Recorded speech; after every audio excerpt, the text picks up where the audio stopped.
right, Jay, you know who it is. You know what it is. It's the Sizzle back in the building, baby. It's been too long. We've been gone. Now we got to give you something for you to be strong. It's Happy Bears Day. Bears Day. Happy Bears Day. That's like every 4 years we have Happy Bears Day because we actually get some hope.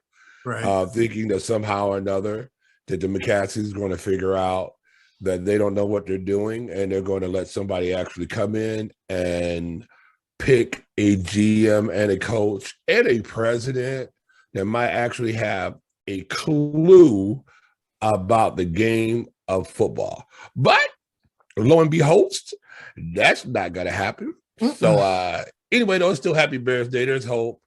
You know what I'm saying? Well, until we, they pick the coach and we go, what?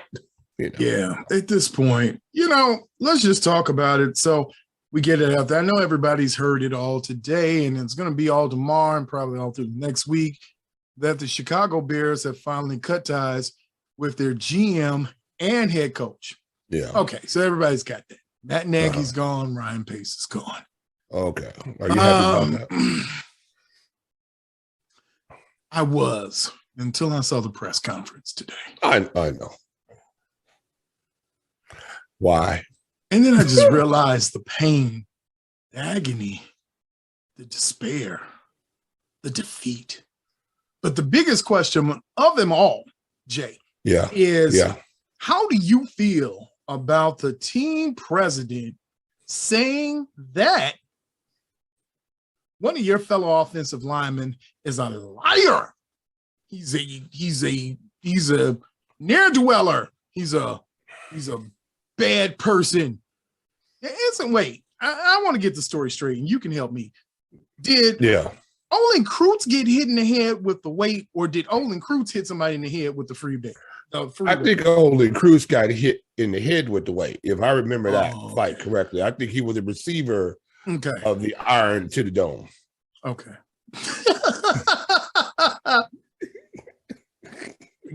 he got cadonked. Did you know how much you have to dislike somebody to hit them with a damn free weight? I'm gonna tell you what. Here's the whole thing about it. I don't know how these guys play, grab behind in the locker room or whatever they were doing, but that's some serious fight that was gonna carry on out into the parking lot. I'd have had to been pulling up over to your house because if you hit me in the head with a weight, it's on and cracking. Right. I don't know what these guys are doing, but I don't know. But ain't that the Chicago Bears way? Isn't that what the Bears do? Mm-hmm. Yeah, it's bearable, my friend. It's bearable. That's beautiful. It's bearable. That explains everything. It's just, you know what? I don't know why they did that. It's bearable. You know what? Makes sense. So let's just break it down. All right. Okay. Virginia McCaskey is very, very, very disappointed. Yeah. Her son's an idiot, and his BFF is also an idiot. I mean, he's a smart money man, but he's an idiot because he keeps allowing himself to get pulled into this. Because if you call me like, hey, man, we need to do this press conference later on, I'd be like, no, I'm good, dog. I'm good. Just put up a sticker or something. I'm good. And he basically said, look, I don't even want to deal with this football stuff anymore. Just look, I'm going to take care of the stadium. Mm-hmm. I'm going to take care of that stuff out west, like I took care of Soldier Field. You can handle this side of it. I'm bowing out of this. And Virginia's son is like, oh no, I don't even. Is this an actual football team? Is this a real team? Do I have to actually go out here to the podium and actually say something? It's like, come on, man. You know what the funny part about that whole conference was, the press conference was that at the end of the conference, basically, the middle part of it, he goes, I'm really just a fan, to tell you the truth. I really don't know that much about football, but I'm going to pick the GM. And then why are you heading the football organization? Why are you doing it? That doesn't make any sense whatsoever. And I understand now. Look, I don't fault Pace anymore. I don't fault Nagy.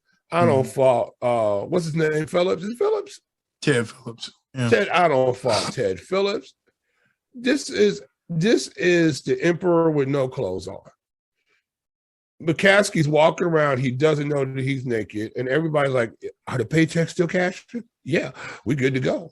Let him do what he wants to do because you can't tell him nothing." He just this is a hobby for him that he not even that he even earned. He got it as a birthright, and he's really running a franchise, a storied franchise. And I really think now we're going to be the old Cleveland Browns. I really think that's where we're headed. But it's funny. They have new diversity people in the building. Okay, so I'm going to ask you, how do you feel about 255-year-old Bill Polian coming in and helping you find your football czar? Now, this is the same guy who said Lamar Jackson should be a wide receiver. Absolutely. And this guy really hasn't been involved in football activities since what, 2010 or something like that, or something around there. So why do you have this guy at the helm of your GM search? You know why? Because he's your buddy. He's the guy you sit around and you drink Oberheiser, Oberwalt Scotch 45 special brand malt liquor that nobody can get. That's like $800 a bottle. That you sit around because you guys know that it's double dip malted with extra barley in it or something, because you guys are buddies and you guys have really rich people problems. So you're bringing this guy in because you're comfortable with him, not because he's the best guy that you could bring in to lead your search.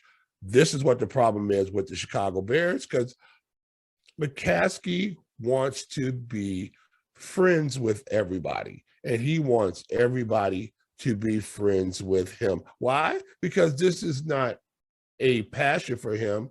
This is a hobby. And this is just something for him to go do. Hey, Mom, I'm heading up to a football franchise. Look at me. Take a picture of me. I just don't. They talk about the storied franchise always of the Bears. And you would think after all this time that somebody would know something about football. That one of the kids out of how many kids did Virginia McCaskey have? A few, but I think Virginia knows. Virginia just ain't got the energy. Okay, so the mom is the last person to know. None of her sons know anything about football. And that's the scary part about this, right? But they're not Hallis's, though. You know what I'm saying? They didn't come down that line. They're McCaskies. So they're McCaskies. And that's a whole different thing. It's just like, they're legacies. Sometimes there's some fraternities you don't even have to pledge. You just got to sign up to get in, because you're a legacy. You know what I'm saying? What was it? Animal House? He was a legacy. He was going to get in. What was it? Dorfman? Yes. Yeah, I think he was. Flounder. Greatest. That was still one of the best movies of all time. Great. It was a great movie. Oh, man. Even to this day. Still funny. Still turn it on today, and you're still going to have a good time watching Animal House. Animal House is hilarious. But, I digress. No, not really, because it's like Animal House up there at Hallis Hall. And here's the scary part about it, is that now you've got Pace, who was allowed to take the coffers and throw magical coins around the league, willy and nilly. And Nelly too. You might as well pay Nelly while he was out there, because he was giving money to everybody. Because now you got this new GM who has to come in and deal with this nonsense. I mean, you got cap hits coming across the board. Khalil Mack is bad enough, but at least we got some production out of Khalil Mack. But I think he's due for like $30 million. You know what I'm saying? So we're going to talk about the national championship. We're going to talk about Georgia and Alabama for a minute. Yeah. And the biggest question I've heard now circulating the Twitter sphere is, do it. Could Georgia beat the Chicago Bears? And before you answer that question, Jay, before you do, you brought up a good topic. Yeah. How do you, because I see a lot of guys that can be let loose. I know whatever Akeem Hicks, whoever he pissed off, they put his business all in the streets. Yeah. So he'll be good to get a contract at McDonald's somewhere. But I mean, what do you do now with a Robert Quinn and a Khalil Mack. You just had somebody set your all-time sacks record. And that record don't count. That record don't count. You got Khalil Mack, as you said, making $30 million. And I think he has a cap hit of $30 million also, something in like that range. Yeah, something crazy like that. So you can't cut it. I mean, you could trade him, but you can't cut it. Right. If you were smart. You still got to pay Danny Trevathan. Have we heard his name all year? Now, Danny Trevathan, you can cut. I think I looked up his numbers. His cap hit is under $1 million. No, I don't think so. Let me go. Let me go back and take a look. I'm almost sure his cap hit is palatable. But you still got to pay Roquan. I thought I saw a funky number of like $9 million. Let me go back and look here. Maybe that's what he would be paid if you were stupid enough to put him back on the roster. Let me go back here. Okay, let's see here. Okay. All right, here we go. All right. They said to keep if they're going to let Trevathan, going to either keep Trevathan or just eat nearly $9 million in cap space just to move on from Trevathan. $9 million in cap space. Just to cut him. And he started one game in 2021. How many did he start last year? What, 2020? He wasn't great on the field. I think he started, 3/4 of those games because he was injured. Something like that, yeah. He's been injured the entire time. He only played one game this year, right? Now, this was during the period of time when Pace, they were trying to rally up around Trubisky. I don't blame him for this, but I do blame him. That they thought they had an opportunity to go hard because of that defensive play that they had with Khalil Mack, when that defense was just fabulous. However, the offense was so poor that they decided to pay these defensive players, especially a person like Danny Trevathan, because he was a veteran presence in the middle of that defense. And this was the time they thought they were going to have a chance to go long and far in the NFC. The issue was that their offense, we know what happened with Mitchell Trubisky, never panned out to be at least pedestrian. Right. Never panned out to be like that. And now we're suffering for that.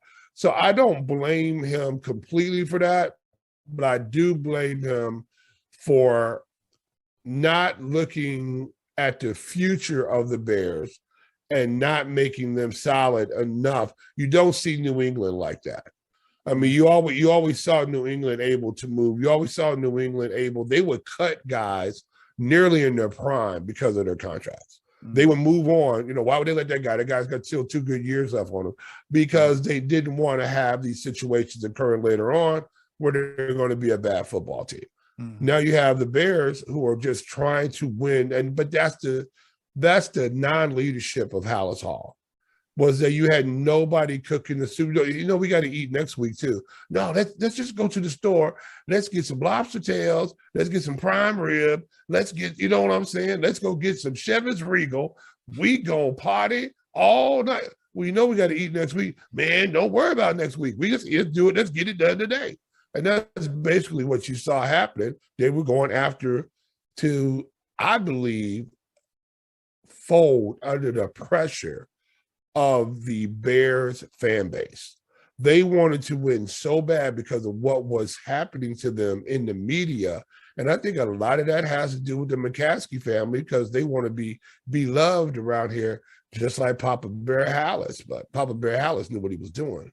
Yeah, and big shout out to my man Shivers. Yo, man, I'm just telling you, team, I'm still loving you. I still know that I'm supporting you in your efforts for the Chicago Cubs to be relevant again. May not happen, but I love you, dog, and we'll just do it. Got there. Yeah. Got there. Sure, yeah. I mean, but okay, so we looked at, that's the defensive side, because there are a lot of questions, but it seems like you've got another corner that you didn't realize was in the building. You're going to have to get rid of Eddie Jackson's money. Somehow, some way, you're going to have to jump up off of Eddie Jackson's money, or you're going to have to make him a slot corner. Eddie Jackson? Well, he's been lobbying to play the slot. So, okay. So you get some young boys on the defensive line. Defensive line might be the quickest thing you can work with. You get some young guys out there, get a good rotation of young defensive linemen. Linebackers, I mean, it is what it is. I think you got the linebacker core is actually pretty good. Yeah. I think it is what it is. Your biggest problem, again, and you just touched on it, was they let their Pro Bowler go, who was a lockdown corner on that other side, who actually was coming in and starting to be physical, starting to patrol his area over there, who got into the weight room, was drinking his shakes, whatever he was doing, put on an extra 10 pounds and was laying some thunder to people. And for whatever reasons, you decided to pay Nick Foles $5 billion instead of signing your shutdown corner over there, locking him up and taking away half the field so that you could have those safeties being able to roam back there. What the problem is now is the safeties have too wide of an area to cover. They have to fully cover hash to hash right now, and maybe even over that. Beforehand, they really didn't have to. They could cheat over halfway over to the other hash because number 23 had it locked down on the other side. Yeah. That was the beauty. And I'm not comparing him to Deion Sanders. Don't give me no, you crazy, man. What you mean Deion Sanders? But that when you have shutdown corners, like Sherman and Sanders and people like that, they make your safeties look great because now they don't have that one side of the field that they have to look after all the time. I mean, think about it. You had Fuller playing a bell technique on one side with Dick Fangio. And then you had, was it Akamura? Yeah. Was that him on the other side? Prince Akamura. Playing bump and run. And Prince always played bump and run, no matter who was over there. And Fuller played the bell technique because that's what they were good at. And Fangio let them play it like that. That's what that Bears defense was vaunted at one point in time. Remember, they were talking about this is the greatest defense. They were better than the 1985 Bears. When at one point in time, their stats were saying that they were. So you had a defense who was playing like that under Vic Fangio. And then you move that same defense with a lot of the same people still there. You move that defense forward 3 or 4 years later, and it's like, man, they're pedestrian. So it's just a really bad move from those people up top who don't know what they're doing when it comes to personnel, and they pay the people that they like instead of the people who could actually help them. I don't care what Akeem Hicks said or does. What does he do on the field? Right. And that's where going back to what you were saying about Eddie Jackson, you saw the interception numbers come down for Eddie Jackson over the past 2 seasons because just as you said, when you have a Kyle Fuller on one side, you can cheat. You can make that extra play because you know he's locked up on his man. So you can make that gamble. You can go and ball hunt when you know that he's covering you and that man's not going to get any further deep. Absolutely. So you can do these little things. Now, not so much, but maybe so much because Fangio and Kyle Fuller are going to be available again. Oh, yeah. So do we bring back the old band? Well, I mean, look, Fangio will be an upgrade from Desai. Yeah, he'd be a huge upgrade from that point. From that scheme wise. Oh my! Desai. And so if he would come back for decent money, we take him back. I would take him back in a heartbeat because Vic Fangio knows what he's doing on the defensive side of the ball. However, though, how much money does he want? Number one. Number two, what does he really have to deal with at this point? Is Khalil Mack going to be any form of what he was before? This whole outbreak of sacks that all of a sudden we get from Robert Quinn, and only had 2 last year, and all of a sudden now he's like a sack machine. Where was that when Khalil Mack needed his help? When Khalil Mack was getting doubled and beat up so bad he couldn't even play this year. Nowhere to be found. Nowhere to be found. All of a sudden now Khalil Mack's not there, and here you come. We needed you both together, and that would have been now what you got, 18 and a half sacks or something, or whatever that is now? 19 and a half. Yeah, it's like, okay. I mean, it puts him top 60 all time or something like that. But I mean, for what? I mean, it's to me, it was junk time yards. It's like you have some quarterbacks who he threw for 300 today. Yeah, but they were down by 20 points. Yeah. So he had to throw for big numbers on the back end. He was just slinging it all over the yard. It's like seeing Andy Dalton throw for 350. You're like, right. That was 350.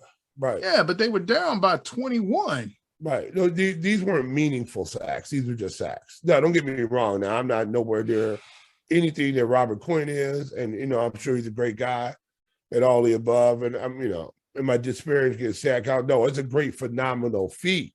But it was a phenomenal feat that really didn't matter because it didn't really lead to anything. It was a great individual. Yeah. Yeah. Jit was great because he shined on the defensive line where you had 3 or 4 guys who are going to just be all-time greats in the NFL were on that line. You had Hampton, you had McMichael on that line. You had Dit. You had so many people there who were household names. Robert Quinn did that. The only person who was really a household name was Akeem Hicks, and so I don't know. Yeah, it was a great. I just wasn't like super excited about that he got it. I mean, it was a big deal, but with the defense being what it is, they're aging. But I've always believed you can turn around defense faster than you can offense because you can always get a cycle of players through on defense. And you don't have to have a phenomenal – you have to have a bell cow for a wide receiver, running back. You have to have a standard NFL-ready or great offensive line to keep your quarterback without a doubt. That's the main thing they got to get on done. Defense, you don't have to do all that. I mean, you can have a decent defensive line, but as long as they can penetrate, as long as they can chew up blocks, or as long as they can shed a block every once in a while on third down, disrupt some things, great. Linebackers, good. As long as your corners can stay with their man, know their assignment, know what coverage they're playing, their technique, great. Fix defense. But offense, my friend. Yeah. Oh, Nelly. Oh, buddy. You know what? In the next segment, we're going to talk about the Chicago Bears and offense. And we're going to still ask this question.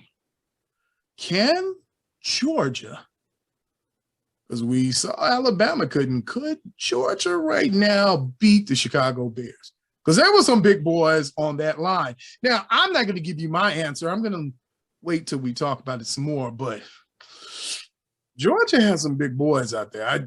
Number 99, number 95. I just looked up I was watching him on the screen, and I saw a woman just look up into the air at him. I said, maybe he's a Trojan horse. I don't know. I don't know what they roll out of there. I don't know. But quickly, Jay, is there any help for this defense right now as we see it?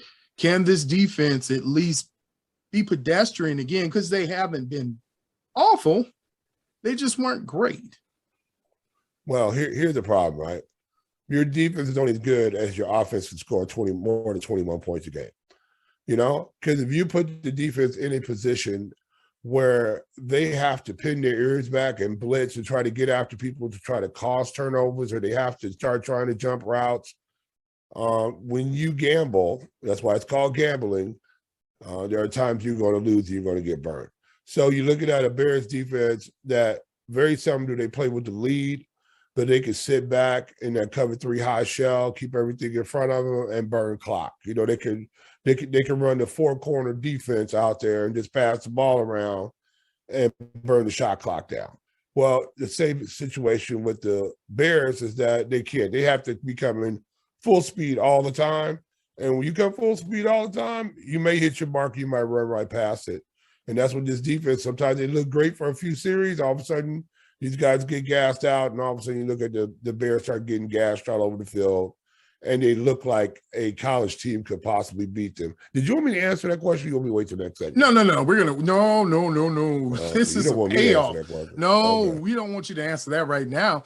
First of all, I think the people already know how you feel. So that's why when I ask it, you can't look at the camera. You got to look the other way. You can't.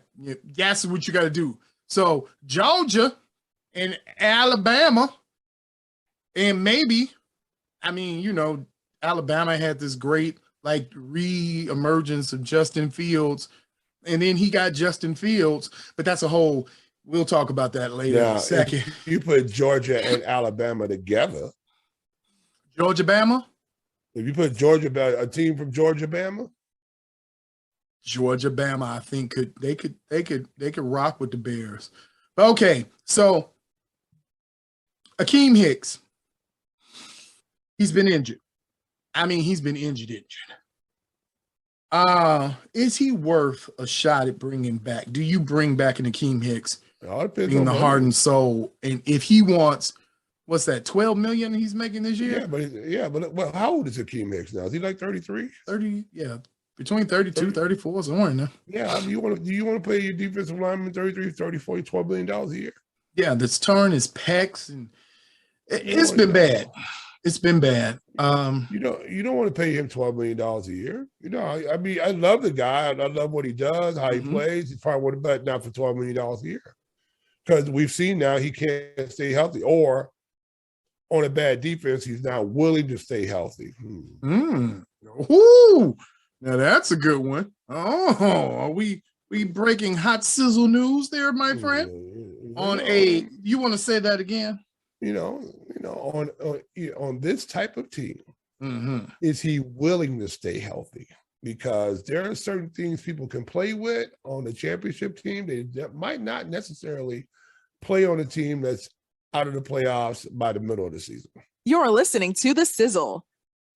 I'm telling you, that was hot, baby. You know what? That was so hot. Kobe, tell them how hot it was. Wow, bro. That's crazy. That's so love, bro. Yeah, it was. So let me ask this then. You got your new premier D-tackling Eddie Goldman. Okay. Mr. You don't feel like I don't want to play the COVID thing, and then he gets COVID, and then he really wasn't playing. I ain't feeling this, bro. So is he somebody you even try to bring back? Or do you just you try to bring him back because he's one of the better defensive linemen in the league when he wants to play. I think all of these guys, to tell you the honest truth, I think there is this dissension among the ranks. I think Nagy lost that locker room last year. Okay. And these guys just will not go to battle for it. I mean, they're going to go out and play because now you saw these last couple of games, guys are flying around. Why? Because they're trying to get jobs. Right. I'd be flying around too. But for your core group, I mean, you got your new guys who are just happy to be in the league. Your linebacker, your Roquan Smiths and guys like that who are just going to ball out of their minds because they don't have a slowdown gene. Right. They just got to go 100 miles. Because that's, when you play linebacker in the league, you have to be that guy. But beyond that, it's like, defensive line, you can pace yourself. You ain't necessarily gave all the effort. I'm going to give you 1, 2 and a push. Ugh. You know what I'm saying? And I can just lean on this guy being and stay blocked. Now, if I don't want to be blocked, I can unblock myself. But if I want to give that extra effort, but you know what I'm saying? Well, I'm just saying, there's some things we're going to talk about. Next segment, we're going to talk about offense. We're going to have the same kind of in-depth. We're going to look at something that's going on offensively, and we're going to try to figure out where we can help the new GM. We can bring in some good things and help him do some things he hasn't done before, and then maybe some things we haven't done before. So you know who this is. You know what it is. It's The Sizzle, and we'll be back to talk some more Chicago Bears and the offense. You're listening to The Sizzle, the talk of the 219, the hottest sports talk in the region, on Iron Skillet Radio and Iron Skillet Television. Make sure that you follow us on Twitter, Facebook, and Instagram at Iron Skillet Sports. And remember to like, share, and subscribe to Iron Skillet Sports on YouTube